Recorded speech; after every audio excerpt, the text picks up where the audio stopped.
श्री सिद्ध गणेश व्रत का महात्म्य। सभी शुभ अवसरों एवं साधारण से साधारण लौकिक कार्य आदि को आरंभ करते समय विघ्न विनाशक भगवान श्री गणेश जी की ही सर्वप्रथम पूजा की जाती है। गणेश जी की पूजा उपासना करते रहने से समस्त कार्य निर्विघ्न संपन्न होते हैं और साधक को सभी मनोकामनाएं पूरी हो जाती है। गणेश जी की पूजा व व्रत बहुत समय से प्रचलित है। जो भी स्त्री पुरुष इस श्री मंगलकारी सर्व कार्य सिद्ध गणेश व्रत को विधि विधान और नियम पूर्वक करता है, उसके जीवन के समस्त संकट दूर हो जाते हैं। पति पत्नी में परस्पर प्रेम की वृद्धि, निसंतान को दंपति को पुत्र सुख, कुंवारी कन्याओं को सुंदर व उत्तम वर, विद्यार्थियों को बुद्धि व विद्या प्राप्ति होती है। व्यापार व्यवसाय में वृद्धि और नौकरी में पदोन्नति, घर में सुख शांति समृद्धि का स्थायी निवास होता है। अकाल मृत्यु और दुर्घटनाओं का भय समाप्त हो जाता है। मुकदमे व कोर्ट कचहरी में विजय प्राप्त होती है। शारीरिक पीड़ा व व्याधियों से मुक्ति मिलती है। भूत प्रेत पिशाच टोने टोटके आदि पीड़ाओं का भय नहीं सताता। गृहस्थ जीवन सुखी और समृद्ध होता है।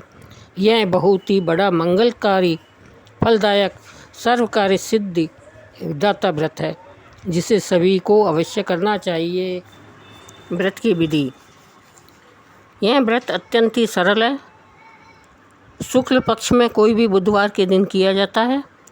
व्रत वाले बुधवार के दिन प्रातःकाल स्नान आदि दैनिक क्रियाओं से निवृत्त होकर पूर्व दिशा की ओर मुख करके लकड़ी की छोटी सी चौकी या पट्टा को स्थापित करके उस पर लाल रंग का कोरा वस्त्र बिछाएं। इस पर 3 साफ व साबुत सुपारियाँ भगवान श्री गणेश और उनकी 2 शक्तियाँ रिद्धि व सिद्धि का प्रतीक मानकर स्थापित करें। कुमकुम से उनका तिलक करना चाहिए। सुपारियाँ स्थापित करते समय मन में यह धारणा रखें कि मध्य में स्वयं गणेश जी हैं और दोनों ओर रिद्धि सिद्धि विराजमान हैं।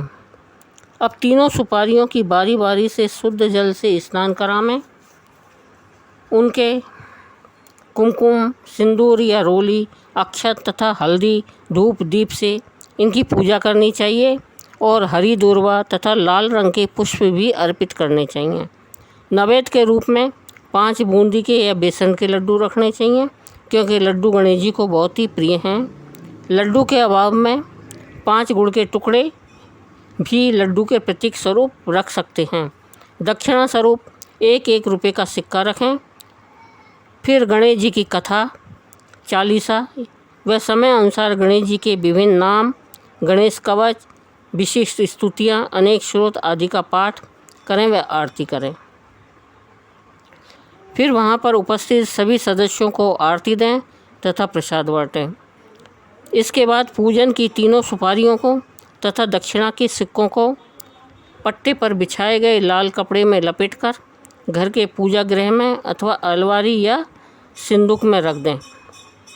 इसी तरह हर बुधवार को जितनी व्रत की मनौती मान रखी है इतने व्रत करें और हर बार यही सिक्के व सुपारी आदि सामग्री का उपयोग किया जाना है। अपने किए गए संकल्प को कोरे कागज पर या पीले कागज पर लाल स्याही से लिखकर श्री गणेश जी के सामने प्रत्येक बुधवार को रखें और अंतिम बुधवार को पूजन के बाद यह लिखा हुआ कागज बहते हुए पानी में प्रवाहित कर दें अथवा गणेश मंदिर में चढ़ा दें। सिक्के पूजा घर की तिजोरी में रख लें।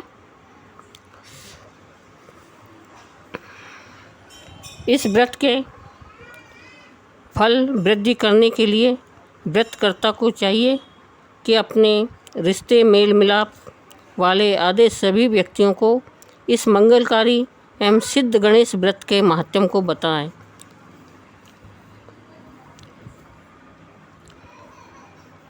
अगर गणेश व्रत की कथा 9, 11, 21, 51, 101 पुस्तकों का वितरण भी कर सकते हैं और व्रत के विलम्ब होने पर दोबारा व्रत का संकल्प करें, कार्य अवश्य पूर्ण होता है। जितने भी व्यक्ति आपके द्वारा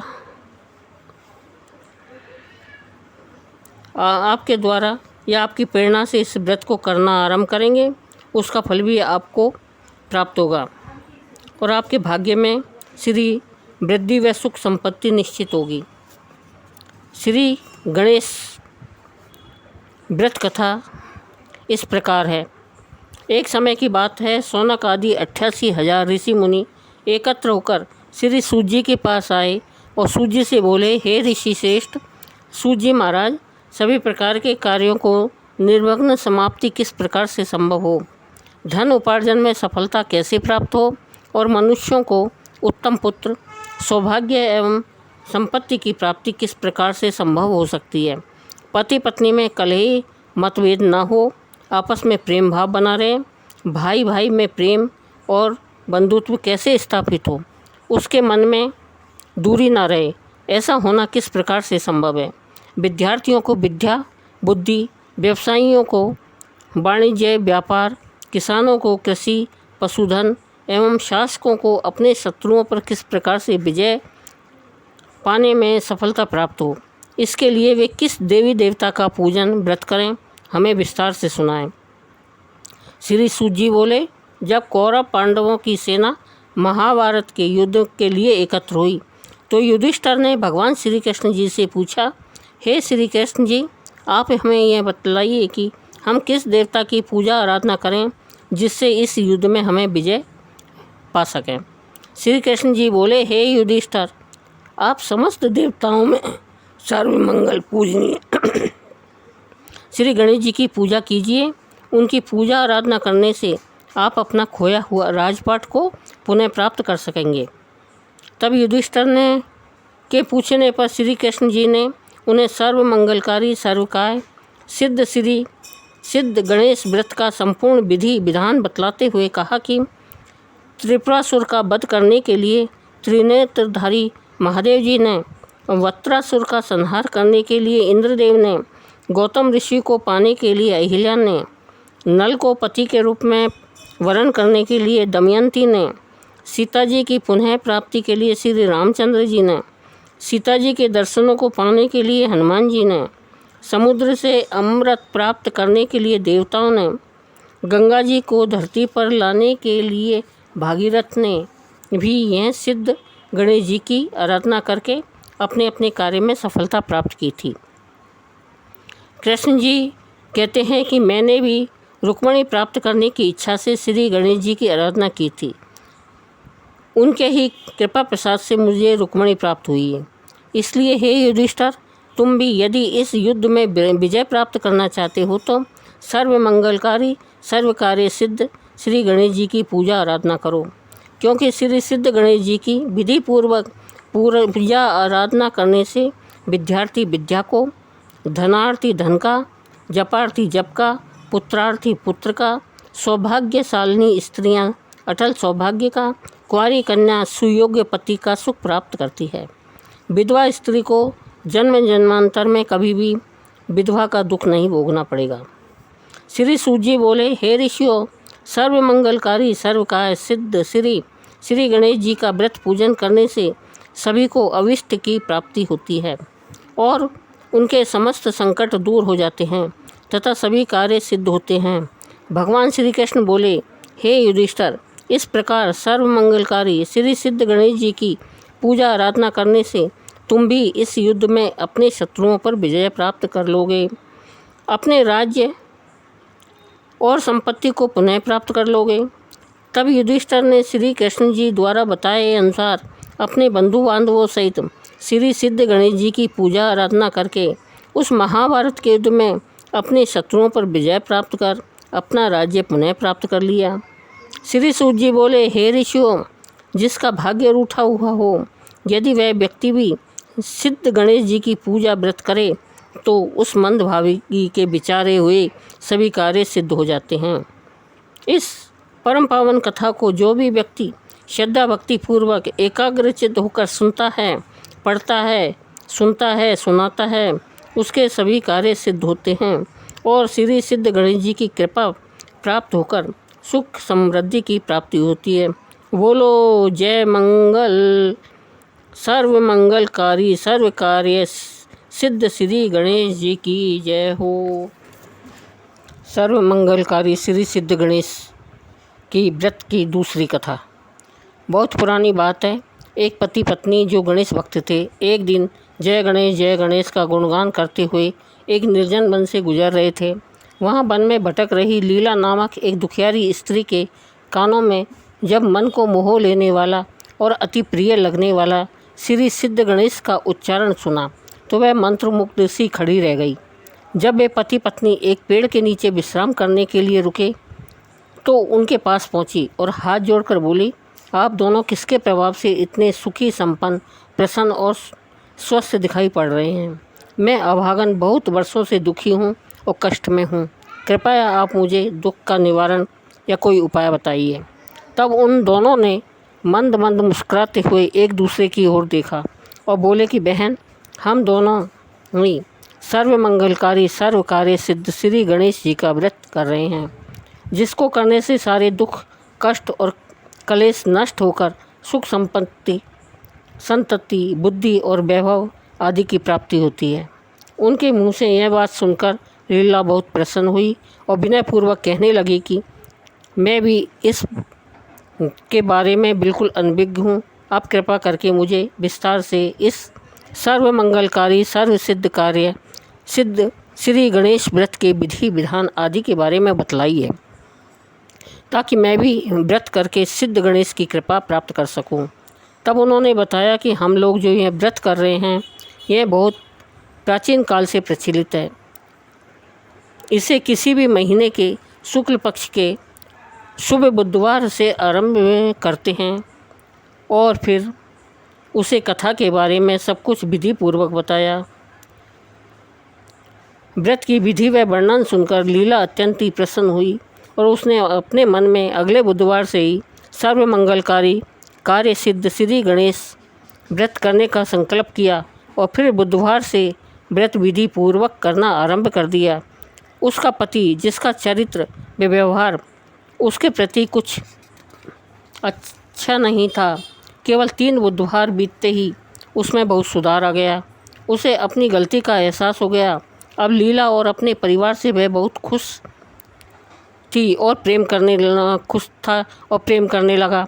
उसकी सास और ससुर भी उसे बात बात पर ताना ही दिया करते थे। वह भी उसे अपनी बेटी की छवि देखने लगे।